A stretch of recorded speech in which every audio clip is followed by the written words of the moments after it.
Tu ropa usada sirve. Lo que yo no uso lo puede aprovechar otra persona. Además, apoyo proyectos sociales. La ropa usada tiene valor. Alargar su vida es bueno para el medio ambiente. En Ibiza, residuo cero. Me gusta comprar en mercadillo de segunda mano. Siempre descubro sorpresas y me llevo a casa cosas que alguien ya no quiere, pero yo sí. Me encanta dar una segunda vida a los objetos. En Ibiza, residuo zero. Reciclant paper, cartró i envasos, ajudo a no omplir l'abocador que ja està al límit. Realment és fàcil reciclar tot. És una tasca diària molt important per mi.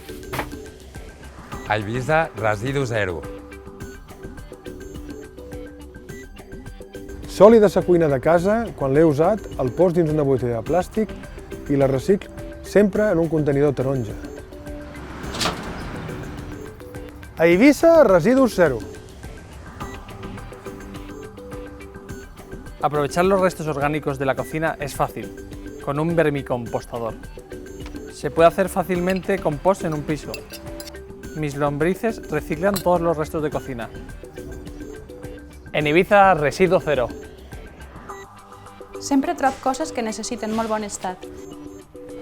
I comprant aquí també estic donant suport a projectes socials. M'agrada venir a la Fundació d'Eixalles abans de comprar nou. A Ibiza, residu zero. Todos los cables, aparatos eléctricos y electrónicos que ya no me sirven, los traigo al punto verde, porque son residuos contaminantes y tienen componentes de valor como cobre y otros metales. En Ibiza, residuo cero.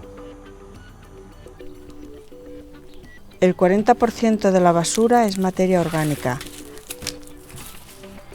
Aprovecho los restos de cocina y del jardín para hacer compost.